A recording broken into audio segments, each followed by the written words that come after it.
The views expressed on Skeptically Speaking do not necessarily reflect the opinions of the University of Alberta, the Students' Union, or CJSR.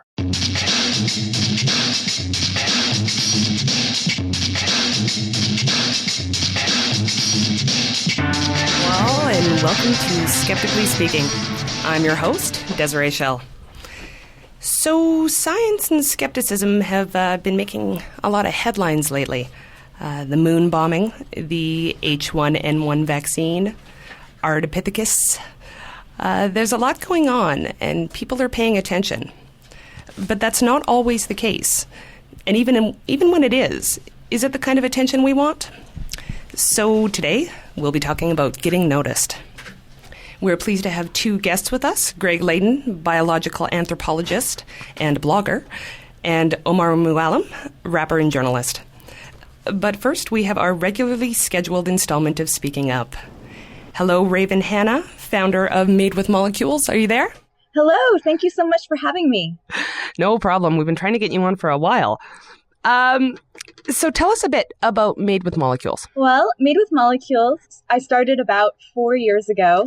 I started making jewelry that in the shape of molecules. And this is sort of based on my deep love of molecules from back when I was a biochemist. And you received your degree in biochemistry from Yale, did you not? Yes, I did. And actually in molecular biophysics and biochemistry. Well, tell us how you went from that to making jewelry. Yeah, it's a strange path. I loved graduate school, and then I went to do a postdoc. And I found that my interest in science was sort of waning as I had to get more and more and more specific. I'm kind of more of a generalist. And I realized that reading about different kinds of science, like string theory and other stuff, sort of rekindled my love of science. And so I decided that I wasn't suited for a research career. And I was really interested in communicating scientific concepts, especially to people who don't really think that science is interesting. I kind of loved the challenge of making science seem relevant and interesting and cool to people. So I decided to pursue a career in science communication and wanted to do it through visual means because there's a lot of great stuff already out there for people who know that they like science, those great books and wonderful Nova episodes. But I really wanted to get out a type of person that doesn't know to pick up that stuff. And so I thought a great way to do that would be through art. But I didn't quite know how to become a science communicator through art. So I got training in science writing and at the same time made myself a serotonin necklace, was wearing it around, and people kept telling me that they liked it. I had the experience of people asking me in a mall about it. So I got to give science lessons in a mall, and I thought, this is science communication. This is exactly what I'm striving to do. So that's when I started selling molecule jewelry and didn't really expect it to be my main source of income, but within a year and a half, it turned out to be. That's amazing. You spoke before the show about a big part of this for you is you feel that symbols are very powerful. Yeah, I think that humans need symbols in our lives, just as sort of, I would say almost a reminder of deep concepts and meanings to us, and as a sort of a shorthand. And for me personally, and I think for a lot of other people, the classic symbols in our society aren't meaningful anymore. And I'm thinking of people who wear around a cross on their neck or a Star of David or something like that, something that has a spiritual meaning to them. Right. And none of that really appealed to me, but molecules did. And so the serotonin to me is a symbol of happiness, and it's a symbol that emotions are all generated by chemicals in my brain, which actually really helps me to remember. And it seems that from the feedback I've gotten that a lot of other people appreciate my jewelry, the jewelry I make, as personal symbols for themselves. So is that one of the things that decide what molecules you choose to turn into jewelry, the symbolic value? Yes, definitely. I want to make molecules that people have some sort of connection with, that they'll want to wear a lot and say something about themselves as a person as well. These pieces really do attract attention, and they're great conversation starters. So wearing something that starts a conversation about something you care about is definitely important. I started with the neurotransmitters like serotonin, dopamine, acetylcholine, things that make mood and emotion. And then I continued on and made caffeine because it was much requested, and other food molecules that people love. So some of the symbols I think are really deep, and some of them are, a little bit more fun. But I think they're all symbolic to people. You consider yourself more of a science communicator than an artist. Yes. So, and you do a couple of different science communication projects, actually, in addition to doing science writing and to doing Made with Molecules. Yes. Do you want to talk about the one that I find most fascinating is the Science Tarot? Yeah, so this is a project we've been working on for about 5 years, and I'm so excited about it. It will be ready at the first part of 2010. And what we did was we took the traditional meanings of each tarot card and express them using a scientific concept. For example, there's a card called the Lovers, which is about finding a balance between being an individual and being in a relationship. And for that, we chose to depict it as a binary star system, because if the stars get out of balance, if they're too close, they'll spiral into each other. If they're too far away, then the relationship doesn't hold. So we were just trying to take this tool that has had meaning to humans for a long time and express it in concepts that, people like me, a science nerd, might enjoy. We think that this is going to be a great science communication tool to get science concepts out to an audience that may not necessarily come across them. And so where can people find you and your work? My website is madewithmolecules.com, and the Science Tarot website is sciencetarot.com. And if you sign up on the mailing list there, we will tell you when we have decks. Perfect. Thanks so much, Raven, for being here today. Thank you so much. It was so fun. I hope I can talk you into doing a full episode on microbiology someday. I would love to. Absolutely. Wonderful. And we'll be right back with more Skeptically Speaking right after this. Skeptically Speaking wants you to question everything. To be part of the discussion, call in every Friday from 6 to 7 Mountain Time at 780-492-2577, extension 1. That's 780-492-2577, extension 1. You can also email your questions and comments before or during the show to live@skepticallyspeaking.com, or if you're on Twitter, @skepticalradio. After the show, continue the conversation on our website at skepticallyspeaking.com, or check out our Facebook group. You can also subscribe to our podcast on iTunes, and while you're there, why not add a review of the show?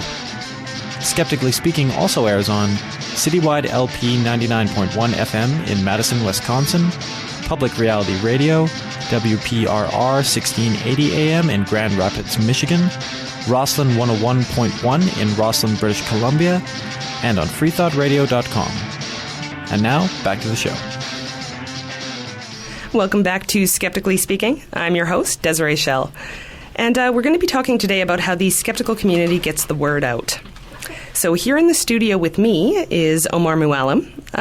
Omar is an award-winning journalist who is currently associate editor of Avenue Magazine here in Edmonton. And he also raps as DJ AOK or Assault of Knowledge. No DJ. No DJ? No DJ. Is that passé? So okay, we're gonna talk about incorrect. the intricacies of rap at some other point. I'm more MCAOK. MCAOK. Yeah. See, this is all about. This is not semantics, though. This is a big issue. No, this is rap semantics. This is musical semantics. We're going to do a whole show on this one day. So thanks for being here, Omar.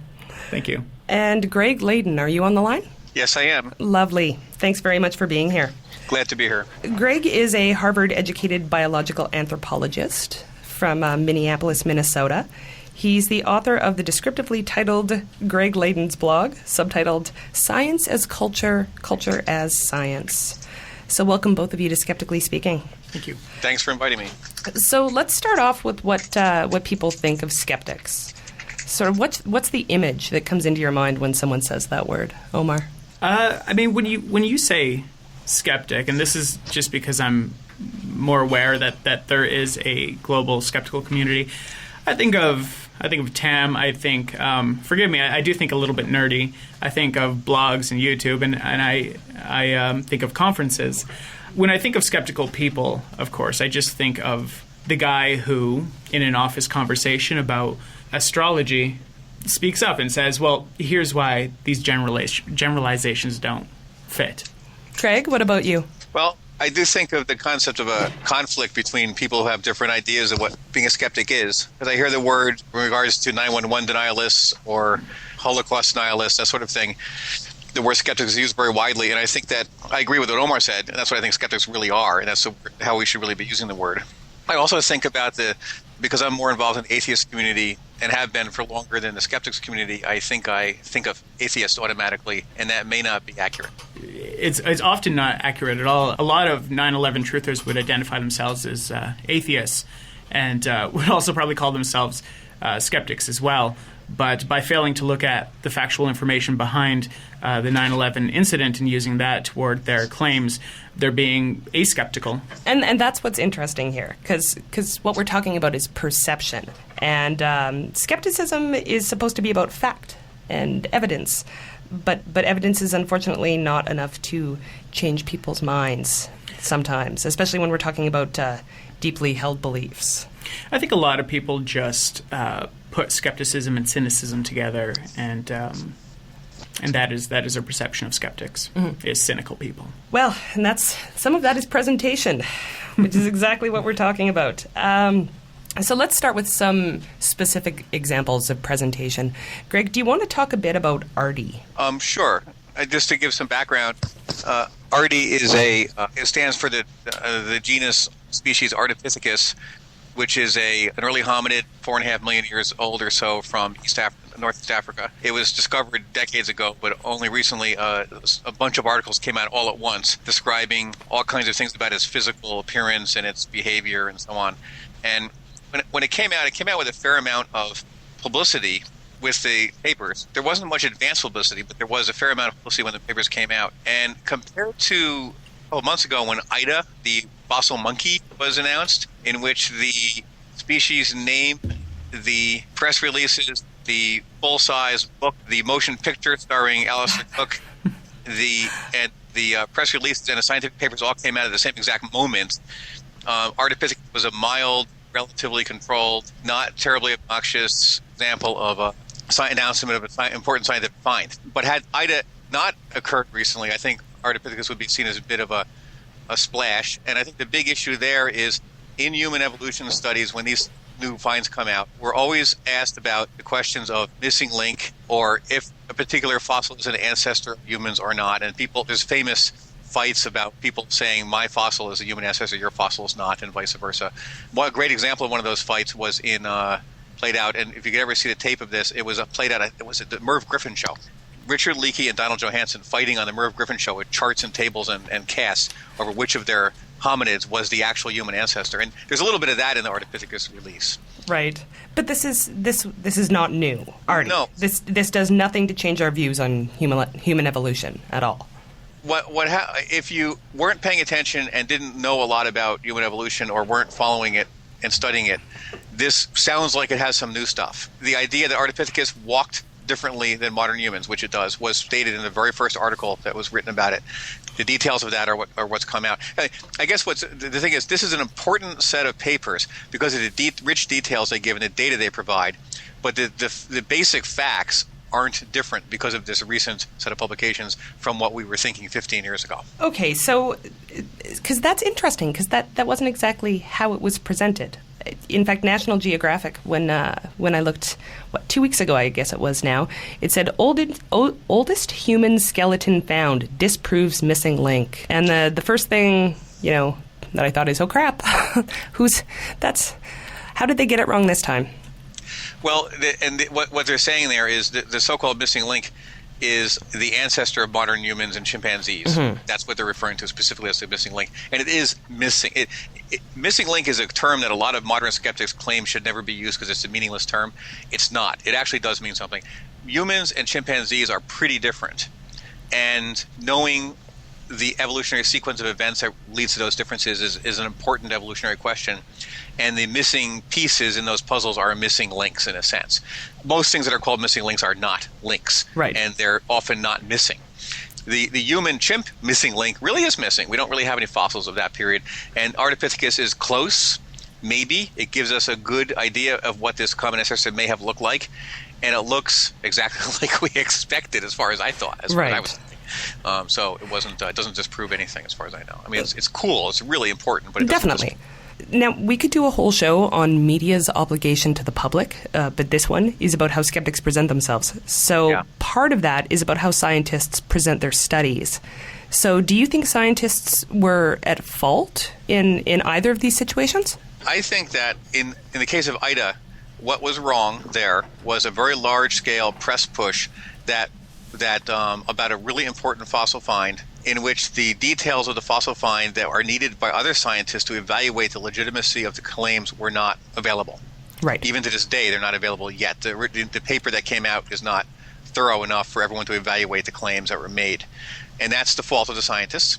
Otherwise, it's a great find, and I don't know if I'm against or for. I mean, scientists often don't understand communication and media, and I'm not sure that coming out with a popular book and an Alistair Cook movie the same day that you announce your fossil is a bad idea. I mean, it might be a good idea. It's what you say when you do it that's important. And so maybe this is a new phenomenon that will adjust and it will come out and work better. With Ardipithecus, I don't know, I guess I just feel that it was not that badly done. It's not the worst example that I've seen. Right. Of egregious pandering to public prurient interests. And in fact, what was said in the press releases was more or less what the papers say. I read a lot of press releases and compare them to a lot of, as part of the Blogging for Peer-Reviewed Research Project and so on. I read a lot of press releases in the original papers, and there are times when there is absolutely no connection whatsoever. Right. And that often happens when an important find has been printed, published, regarding the molecular inner workings of cells. And then this is connected to the idea that we can now we've moved closer to curing cancer. And there's nothing about cancer in the article. It isn't mentioned. Right. And everything we learn about cells is going to help us cure cancer in some way, eventually. So it's a trivial connection, and it's you know, you can often read science where you can't explain all the science to the public in a normal way. It cannot all be explained without specialized knowledge. And so if you don't have special, you can't do that. You just make stuff up and put it in a press release. Right. And this is, without actually, maliciously trying to change the intent of a study, we definitely can make the message clearer, right? Scientists and skeptics don't have to run around afterwards saying that's not what we meant. I am in a complete agreement, and I'm one of the only scientists you'll ever hear say this. I am in complete agreement with Randy Olson and what he says in his book that just came out, which is titled "Don't Be Such a Scientist," in which he says number one rule in talking to the public about science, number one rule that should never be broken is never make stuff up. Okay, always tell it like it is, the truth, that you know what you know about. Okay, and then beyond that, it's a lot of talk about how scientists are pretty bad at understanding how the public needs to understand things. And what I find interesting is all of the personal conversations I've had with other scientists about that book, and some of the reviews have come out, all say Randy Olson is doing it wrong and ruining it for everybody because he's telling scientists to make stuff up. Well, let's ask a journalist. We happen to have one here. Omar, how can scientists help you? How can they make the message clearer? Yeah, I don't know how scientists can make things clear. I mean, I can tell you that we don't get a lot of press releases from studies from scientists, and I feel, and I could only speak for the magazine I work for and the other publications I've worked for. I felt like there was a disconnect between scientific understanding and the public, and I feel like journalism is that it's the mediator, it's the hub there. It is what can take hard to understand, hard crunched information to layman's terms, or not even layman's terms, but just a well-read and well-written article about something that is astounding, something like nanotechnology, which is very hard to conceive. I do think that journalists hesitate to reach out to scientists a lot when they're doing articles. If they reach out to scientists, it's a social scientist usually. Is that because they're afraid that they won't understand what the scientists are saying? And yeah, rightfully. I mean, I've had that experience fact-checking or interviewing scientists, and one, being slightly annoyed by the fastidiousness of scientists when fact-checking, and two, just completely not understanding it, and in an attempt to sort of put it in layman's terms or create a more common or understandable analogy, getting some resistance because it's not completely true or it's not what they do, trying to project from there. There's definitely some resistance. Well, one of the things that people say is an answer, a potential answer to this is blogs, and having scientists just, create their own communication. Greg, what do you think? You are a science blogger. Do you think that's actually the direction we need to go? Before I answer that question, I'd like to add something in between here as a segue a little bit, because as Omar was talking, I remembered an incident that occurred that I'm going to offend some people here, but I think it's worth saying, and I won't use any real names. But I was asked to go to a famous museum about a year ago and stand around with 5 or 6 other scientists and look at the exhibit that they were putting up prior to its, a week before it was going up, and they had all the text in draft form, to make comments about the text and make comments about the objects being displayed and so on. And some of the people there knew a lot about the museum and what was in the museum. And I found it very interesting that there were 5 or 6 academics, and it was a different environment to be in. And everybody seemed to be most interested in making sure that everyone else knew that they knew interesting esoteric facts that would never, ever get on this exhibit. I mean, there's things about, if you put this particular species up in this picture, somebody might come along and realize that the sample you have in the case is actually a subspecies that's a different one from the other side of Australia, and we're talking about a sponge or something, and then of course they would all say, well, but it doesn't matter for the exhibit, okay? That's interesting. On that, I got to say, journalists are very often very guilty of just taking the most interesting, but also sometimes the most unimportant information from scientific studies, from scientists, when doing a story that involves science, and just using that because it's interesting, because they can use it in their lead. Well, yeah, and I think that the experience I had resonates with what you're saying, in the sense that if you're trying to get the basic story from the scientists, and the exhibit designer was an experienced person who's done a lot of exhibits with a lot of scientists, and he was very patient, and he was expecting what he got, and it was useful. A lot of errors were corrected, and useful stuff happened. But and I remembered especially because I only had a half an hour I had to go, and I remember thinking, stop talking about the esoteric crap right, and answer the question: is this label erroneous or not?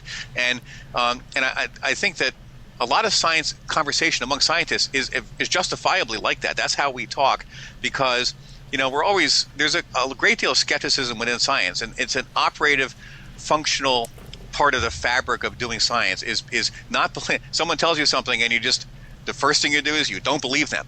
That's what you do first, and then you talk to them like you don't believe them, and when that spills out into talking to the public, that's not how people talk. And I'm not saying we should make stuff up or expound beliefs, but you have to recognize the fact that people do communicate in their day-to-day lives a certain way, and you can't just show up with a whole different way of communication and expect people to relate to that unless you're talking to science geeks. Well, and that works. We can talk to science geeks like we talk to each other, and science geeks love that, but there's not that many science geeks. Well, then what's the deal with blogs? Are blogs in a more common language? Does it allow scientists to speak in layman's terms, or is it just more jargon-filled? I think it depends on the blog. Exactly. It depends a lot on the blog. I think that I don't believe that there's an entity called blogging. I think that blogging is a medium. It's like driving, and you could be a driver of a school bus or a driver of your own personal car or a driver of a train, and they're all different. Driving is not the thing that you are. It's the thing you're doing, and blogging is not the thing that you are for most people. It's the thing that you do as something else, and you see the full range of people communicating in different styles in blogs. However, blogs do something that's special that other forms of communication don't do, and that is if you have a blog in which you allow comments and you don't restrict them too much, you let your commenters kind of go wild sometimes and not throw anyone off that disagrees with you immediately, and you get a community commenting on your site, that actually allows for some communication that otherwise wouldn't happen, and I think that can be useful. Although commenter communities also form around specific blogs, I've had the experience numerous times of reading a blog I hadn't read before, making a comment, and then having all the commenters yell at me because I had made my first comment. Right. And it's sometimes those are political blogs, but sometimes they're science blogs, and it's like, oh, excuse me, but I opened my mouth. Sorry, I'll go away now. And it's not very welcoming. But commenting at least allows a person to be held a little bit accountable for how they said something and what they said, and they have to re-explain things and readjust. Now, audience, if you want to comment or open your mouth or some such, please do call 780-492-2577, extension 1. You can also email us at live@skepticallyspeaking.com or tweet us at Skeptical Radio. I got a question for Greg. Do agree with you that that blogs are great for generating a dialogue and also for mobilizing a community, but do you think that it does much to bring people into that community? No, I actually think they're pretty. So far, I think blogs have been really bad at that. I mean, I'll tell you that I currently have two kinds of friends. I could categorize all my friends into two categories. It would work. Friends that don't read my blog, and friends that do read my blog. And the ones that don't read my blog are the friends I had before I started blogging. And the friends that do read my blog are people that are friends because they read my blog. That's how I met them. And the only exception is my wife, who tends to read my blog, and otherwise wouldn't have read blogs. And that's it. So I have close friends that in the past have literally, laid down on mud for me, saved my life, that kind of stuff, and they won't read my blog because they just don't read blogs. And I don't think blogs are magnets. I think they're serving pre-existing communities in new ways that are useful and important, but they're not expansive and expanding, the word about much of anything. Right. Well, then, since that doesn't work, let's talk about some less academic ways of getting noticed. Now, there were some paintings displayed in Washington, D.C. as part of the recent Blasphemy Day event, and one was entitled "Jesus Does His Nails." And I'll just give you some background on that. According to, for anybody that doesn't know about this that's listening, according to blasphemyday.com, it's held on the last day in September, and it's the anniversary of the original publication of the Danish cartoons in 2005 that depicted the Prophet Muhammad's face. And any visual depiction of Muhammad is considered a grave offense under Islamic law. And the publication of the cartoons led to massive riots, attacks on foreign embassies, and death. So the point of Blasphemy Day is to open up all religious beliefs to the same level of free inquiry, discussion, and criticism. And so this is part of it, this painting. The painting was of a picture of Jesus using nail polish to paint the nails in his hands. Did we ever find out where that painting was? It was in a private showing. Showing. Not a private showing per se, but it wasn't in a public place. Right. And see, I think this is what makes Blasphemy Day a good idea, as opposed to a bad idea, which is going out into the streets and just blaspheming in people's faces, or holding up signs and taking up posters. I like the idea of sort of a global festival in little venues or little pockets on people's websites and on stages and in galleries that at the same time invite people to challenge the sacredness of religion. What I don't like is evangelizing that, and that's what I hope isn't done with Blasphemy Day, and that's what I hope Blasphemy Day doesn't become. Well, and that's really what I want to talk about. Now, there is some overlap between the skeptical community and the atheist community, and the atheist community is a well-established community, and so we can learn a lot of lessons from them. But does this kind of in-your-face action ever work? Now, not particularly this one, but if that image was in a public place, would you have a different perspective? Is that a good recruiting technique is, I guess, what I want to know. It's a good offending technique. Right. But that would be I don't think it's going to take someone from the edge of like, oh, maybe there's, maybe Christ is my Lord, maybe Christ is not. I see that, and then, oh, he's not. I don't think that's going to happen. I think it will enrage one side, and it will empower the other side. If you want to completely isolate that middle and the right side over it, then that's what I think it would do. What do you think, Greg? Well, I am a hypocrite, and I have completely situational ethics in regards to most of these things. So I think I kind of represent, the way people usually are, in a sense that people are very complex. If I personally don't find something offensive, I have a hard time noticing that it's offensive and thinking that it's offensive. And I very much support and am often part of the kind of harder left atheist action that people like P.Z. Myers do. I like that stuff, and Rebecca Watson, and I think she did the first blasphemy video. At the same time, I understand what you're saying. I agree that you are going to be messing with the middle here, but if you don't have yourself positioned, at least some of your allies positioned far to one extreme, then the middle is going to be moving away from you at the same time. To me, I think I have in my mind the blasphemy video that I want to see made, which is a bit more than just someone saying blasphemous things, which are whatever, usually not clever or funny, right, although they can be. And that is, imagine a scenario in which you have a room full of people at an event like Thanksgiving, and this is an American holiday, or Easter, or any kind of a family event where lots of people are together, and someone gets everyone's attention and thanks them all for arriving at the event and for being there. And then some person, maybe grandma or grandpa or someone, dinner's coming up, so they say, well, let's say grace now. And they start to pray, and everyone's head bows down, except for one person's head, who stands there not participating in this moment. And the matriarch or the patriarch of the family who has asked this elder to pray spies the individual whose head is not bowed down and gives them a really, really dirty look, because the fact that their head is not bowed is a kind of blasphemy to them. And to make the point that that's actually what it's like to be an atheist in a community in which everyone else is not an atheist. Like where I live in the upper Midwest. I used to live in Boston, and it's really different there. Here in Minneapolis, this situation I just described happens to me 3 or 4 times a year, and it happens to a lot of atheists. And it's, well, you don't get the glaring look because people around here are nice, but you still know that you're not, right, not like the others. And to me, that's a more meaningful blasphemy, and that's a more meaningful statement to make that actually is more of an indictment. I mean, screaming about the Bible is fine, but complaining that grandma is being a jerk because she's praying for you is different. People don't want to hear that, and that's a much more powerful statement, and it's a much more relevant and true statement, I think. So do you think that the kind of, the shock and awe, the in-your-face kind of things, do you think they're actually detrimental? I think they can be detrimental, but I think they can also be, but so can not doing things. Let me just very quickly, mention, I think the best example of this that's happened recently is a famous, besides the Blasphemy Day, is a famous, frack and cracker incident with P.Z. Myers, where, to make it really quick, there was a student in Florida who got in big trouble and got thrown out of school and stuff because he attempted to abscond with a Holy Eucharist from a Catholic ceremony. P.Z. blogged about this and was attacked by the Catholic League. So what P.Z. did was to eventually create an act of blasphemy systematically, in which he got a Eucharist and he got a rusty nail and he pierced the Eucharist with a nail.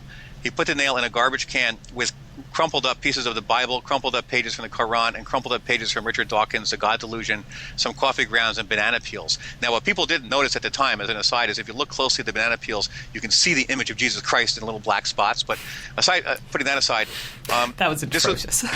This is an event of blasphemy, and he published this on his blog. He put this photograph of this with an essay that, if you read it by itself, it's one of the most moving essays I have read on a blog, in which he describes, and it's incredibly powerful and important, and the Catholic League didn't say anything about it because it killed them. It was the end of the argument, in which PZ pointed out that the same document from the Vatican that made the Eucharist, instead of just a piece of bread, that made it holy, that made it the body of Christ from now on, also specified that from now on the Jews living in Europe would be wearing a star to signify that they are Jews.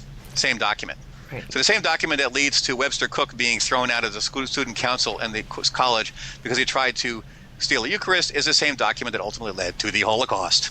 So now are we really talking about somebody being too far on the left or too radical in their atheism compared to the Holocaust, or compared to all the bad stuff religion can do, or compared to a rational argument about whether or not people in America or Canada or any other free country should be thrown out of school because they disrespected a religious ceremony? Now we have an email. Yes, this email is from Daniel Loxton. He says, in my opinion, Randy Olson nails it a lot of the time. The central question of a flock of dodos, who would you Matt to have a beer with, is his exact words, seems like a powerful science communication insight. After all, communication is only achieved when someone listens, and why would anyone listen if we aren't likable? So if Olson is saying something important, why does he take so much heat? Well, I think Randy takes a lot of heat from scientists because he explicitly says that most scientists do not understand how to communicate with the public. And almost all scientists that I know are very smart people who have been stroked for their knowledge their entire lives, and they don't really think that there's not much that they don't understand or can't understand. So when they face the issue of communication, they're not skeptical about their own abilities. They just assume that they're good at it, and they don't listen to outside advice about these things. And this will get a lot of people mad at me for saying that, but it's just true. Most scientists have egos that are like granite, and they can't be told that they're wrong about much. And Randy has told them that, and he's right, and so they get really mad at him. So again, callers, if you'd like to get involved, the number is 780-492-2577, extension 1, or live at skepticallyspeaking.com, or tweet us at Skeptical Radio. Can I add something about whether radical atheism works or not? I don't know what the numbers are in America. In Canada, the number of people who identify themselves as agnostic and atheists is on the rise dramatically. I believe it's gone something from 7 to 14% in a matter of about 20 years or so. Now, I don't know for sure, don't have it in front of me, but it has basically doubled in a short period of time. And this is without a very loud, squeaky movement. This is with people who I think actually a large part of it might be people who see radical Christians, radical Muslims, just radical fundamental religious people, and actually pushing themselves away from that and coming closer to the middle or closer to the agnostic atheist side. And so I think that it's possible that being meek, understanding, intelligent, picking your battles might actually be working. I mean, it might take. Maybe it's not. Maybe we need to be more radical, and we'll get that. We'll take that 14% to 28% in Canada in a matter of 5 years. But something is working, if at least at a nice pace, I think. So how does that work with skepticism, though? How can we be meek and polite and such about science? Well, I got to say, at the same time, I mean, religion and skepticism are different things. I mean, this comes back to people who are atheists but don't really practice skepticism. So can it really be treated equally? Religion is such a hot topic. It's a very touchy topic. I don't think people are going to be up in arms if you laugh at them for believing in ghosts or make fun of them because they have their astrology sign tattooed on their lower back. I don't know. I mean, that's a good question. If you have if P.Z. Myers was here, he would say, or Richard Dawkins, and I would agree with them, that religion has a special place in society. And when someone is completely wrong because when someone is spouting astrology or numerology or is looking for ghosts or whatever, that's not as protected. Mm-hmm. You can tell those people that they're crazy a little bit more easily. It's more, it's perfectly reasonable for the editor of a newspaper, the publisher, the main publisher of a newspaper, to come out and say, we don't believe in our astrologists, although we print it for entertainment value, right. But not to come out and say, we don't believe in our religion commenter, we just print it for entertainment value. There's a difference. You can't diss religion at all in our society, in Canada or the U.S. And by the way, the increasing numbers of agnosticism and atheism are similar in the U.S. You can't diss religion in North America in the public forum, in newspapers, on radio, and on TV, the same way you can diss astrology, and yet they're both made up stuff. And I agree. I mean, I have to say that, I hope no one is listening here because I'm revealing a secret here, but I do sort of radical atheism on one side, but I'm also a member of the Minnesota Atheists. The Minnesota Atheists, and I work with them on things. And the Minnesota Atheists are the nice atheists. This is what you're saying, Omar. It's the middle ground. It's inviting people into the conversation. It's always being nice. The Minnesota Atheists have a stretch of highway. In the U.S., we have a thing where you adopt a highway and you go out and pick the litter up every year. We've adopted a highway. We do public service. We march with various liberal causes, just as we go along, and we have a radio show. And in the radio show, I've been a host on it and I've been a guest on it, and we have a rule that they had to tell me because I'm the atheist blogger. They said just make sure you don't do any of that P.Z. Myers stuff while you're hosting here, because that's how we do it, and it's actually how you should do it. We need to have, I personally think, the full range of the spectrum of activism. We need all of it, and we need to internally work together. And I have sat down and had a meal and coffee or conversations with Jeannie Scott of the National Center for Science Education, who is the centrist, mainstream, anti-creationism person, and P.Z. Myers, and me, and a few other people at the same time. And the issue of how to approach these things has never been raised. Interesting. We just don't talk about it. We just do our thing. We respect each other, and we don't particularly strategize much either. We just sort of all know what we're doing. Okay, well, let's just talk about credibility for a second there. Now, I understand the concept of, getting the message out, and some of this is about building your base and such. But Omar, again, as a journalist, is there would you take people differently if they did some kind of loud, bombastic, attention-grabbing campaign versus the kind of people, maybe like the Australian skeptics, who it's very nose to the grindstone, hard work, get the information out, produce materials. Do you treat them differently? Oh, certainly. It's annoying. It's annoying to have people constantly calling you or, sending you press releases with, this has to stop now. One example of this, and this is actually an askeptical example of this, is how the 9/11 truthers have done a horrible job about getting into mainstream media. And part of it is because 9/11 is sort of a sacred day in America, but I think a large part of it is because of how on fire they are when you talk to them. You can't have a civil conversation with them, and nobody really wants to bring them on their radio show or TV show to discuss it because it's not civil. And then you look at the places where they have had success, and that is largely in the Middle East. And putting that in context, if you watch, as I've watched my whole life, a lot of Arab news, it's the show thrives off angry and just completely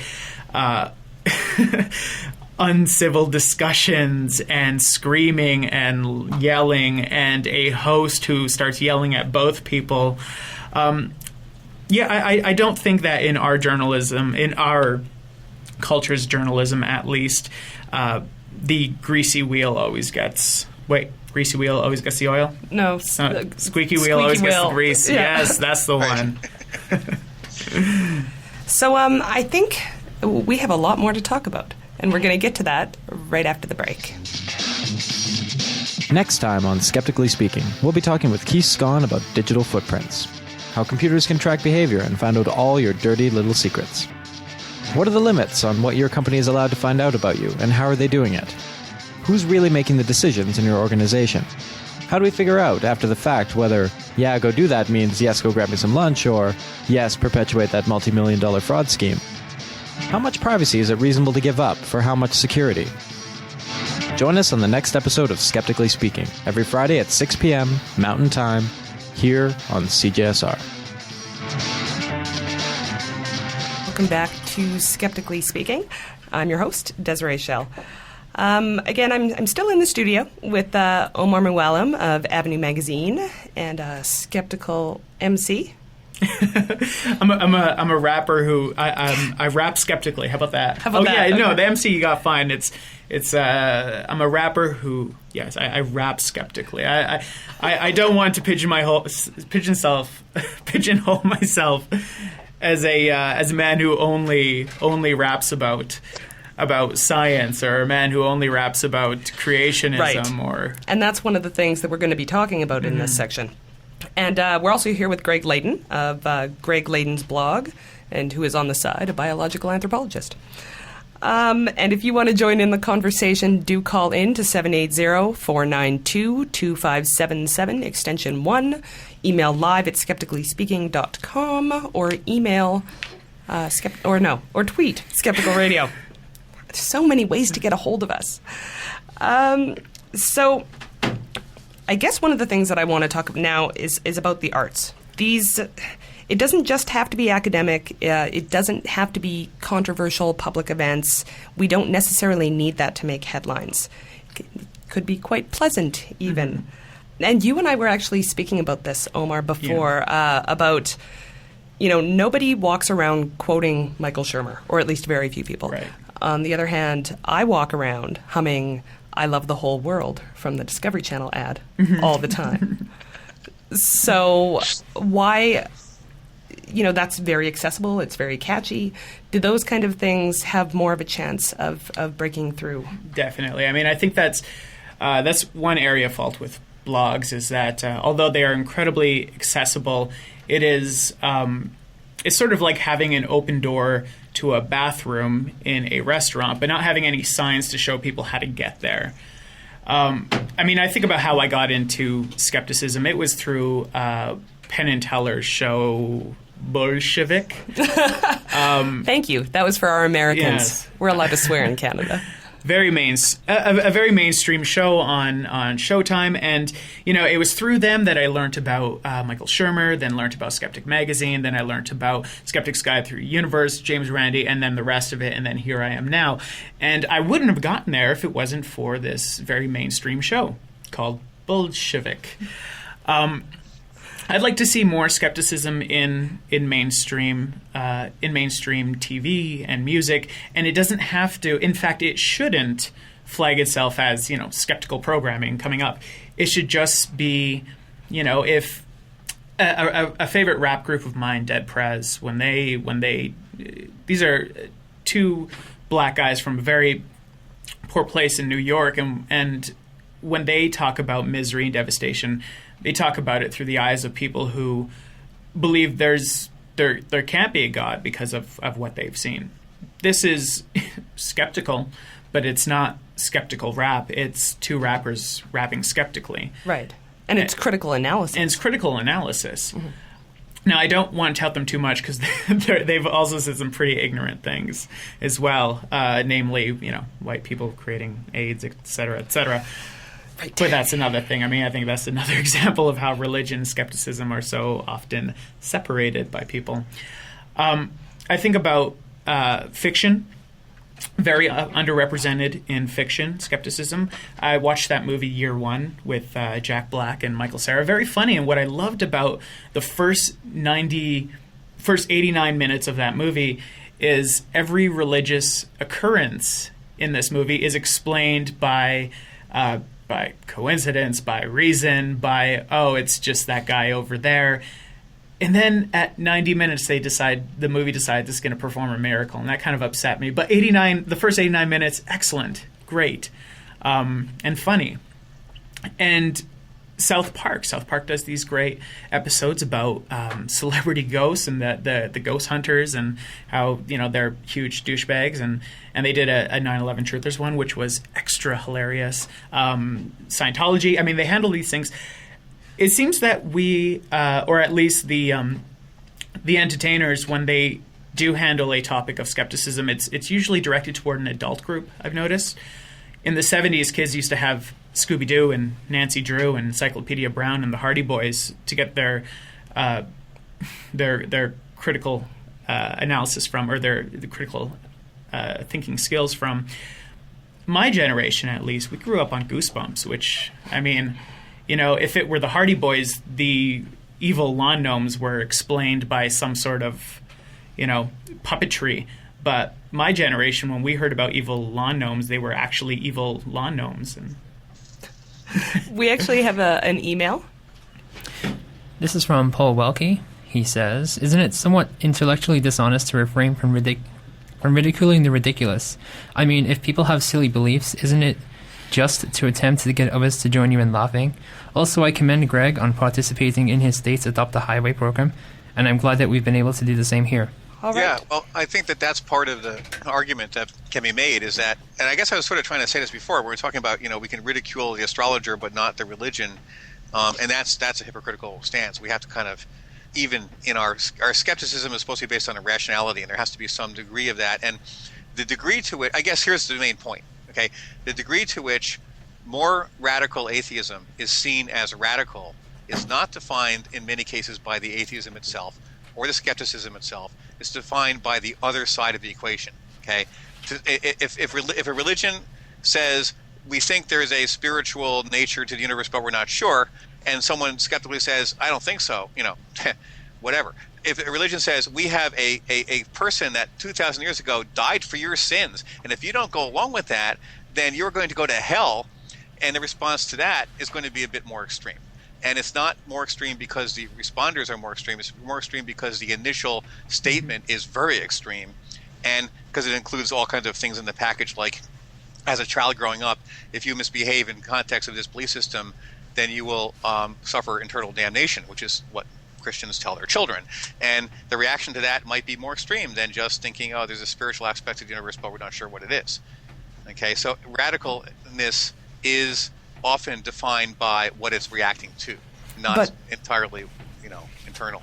But Omar, you're saying it doesn't necessarily need to be radical. Maybe it could just be, a really good music or a really good book with skeptical aspects. Absolutely, I do think it is. Now, I do think you have every right to react to such extreme any views that offend you, and that, with the example of eternal damnation, threaten you with the same kind of extremism. And I think you have every right to get in people's face about that. I'm completely opposed to being the initiator. With putting it in your, as an artist, and putting it in your art, that is, I think, a fair way to initiate a discussion. So would you encourage other people like you to maybe not, someone like George Harab, he definitely is well known for his skepticism, and he makes great music. But someone like you rap, and you have some skeptical songs. Yeah, I do. I mean, I want to do a song about losing my, or I want to do a song about intelligent design. That I thought was interesting, regardless of trying to fit it into this skeptical niche at all. And I wanted to make a song that anatomizes intelligent design for what it is. And, I wasn't going out to try to target this skeptical niche of people or demographic of people. I was just trying to make a song with skepticism. And if it inspires one of the listeners, if that song of the 12 that are on my album should get the person to investigate their religious beliefs a little bit more, or investigate evolution a little bit more, then mission accomplished, I think. Well, why don't you inspire us? Let's hear it. Is this where I rap? This is where you rap. This is a very new song. In fact, for anyone on watching the simulcast of this, I'm rapping off my phone because I just wrote this not too long ago. There's so much nerd in this room. Isn't it true? And it's a smartphone, of course. It's a song called Still Stupid, tentatively titled.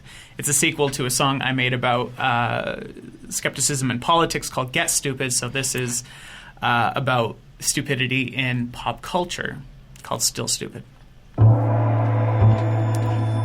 My microphone's still good? Right on.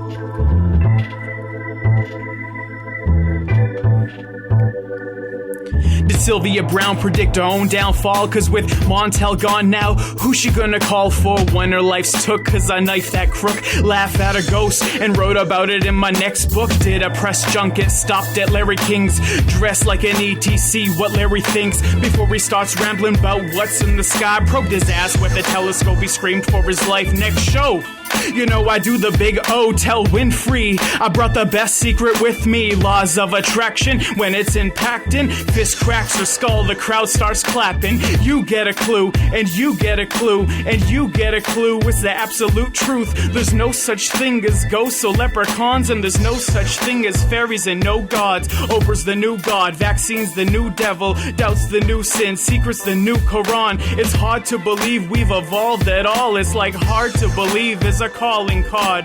Oprah's the new god, vaccines the new devil, doubts the new sin, secrets the new Quran. It's hard to believe we've evolved at all. It's like hard to believe is our calling card. We're friggin' stupid. We're so friggin' stupid. Can we really be that stupid? Maybe we're that stupid. Come on, it's 2009. Are we really that stupid? I guess. But why? Why are we so stupid? Hardwired blind spots got us locked with tired thoughts. It's more than heaven and God. It's Fire Walking and Eric Von Daniken, the man who mobilizes mannequins and feeds them bestsellers about pre-man civilizations. I'm civil, yes, patient, no. Face to face with wasted ghosts, too drunk to find their way to the afterlife. They crash a night, flash a light, I saw it. It's just a bathrobe dancing in the closet. Check the earth deposit, there's no tools past Homo habilis, nope. But there's rockets before the manifest. Must be the lunar effect or the lunar homes. I see a face on the moon, it's the lunar homes. It's 2012, I'll tell you what's going down. Impulsive sexing and regrets on the 22nd. 9/11 truthers, the 9/11 losers. True, I'd love to think it's an inside job, but my insides tell me that those inside bombs were inside debris from outside Salam. Yes, outside, inside, Salam. Oprah's the new god, vaccines the new devil, doubts the new sin, secrets the new Quran. It's hard to believe we've evolved at all. It's like hard to believe is our calling card. Oprah's the new god, vaccines the new devil, doubts the new sin, secrets the new Quran. It's hard to believe we've evolved at all. It's like hard to believe is our calling card. Hot. That was awesome. Thanks, Omar. That was radical. Awesome. Oh, wow. And that's pretty much our time for the night, guys. Good note to end on. Thanks so much to Omar Mouallem and to Greg Laden for being here. And if you want to check out Greg's blog, it's very easy to Google, but to save you time, it's at scienceblogs.com/Greg Laden. And you can find Omar's at assaultofknowledge.wordpress.com. He also, can you actually purchase that album from there? Yeah, that's off my new album coming out. But I do have one album called If You Don't Buy the CD, The Terrorists Win. An album you should be very skeptical of. And that is available on iTunes, on Amazon, on my website, on a million different places. Yeah. Thanks so much to both of you. That was wonderful. Thank you very much. Thank you. And audience, you can visit our website at skepticallyspeaking.com. From there, you can subscribe to the show in iTunes, join the Facebook group, or follow us on Twitter. And thanks to the wonders of Ustream, you can also watch us while we're on the air. But that's only for those of you listening live. We are never, ever posting these videos. So click the Listen Online link on our website, and it automatically takes you there. So thanks very much for listening, and we'll see you next week on Skeptically Speaking.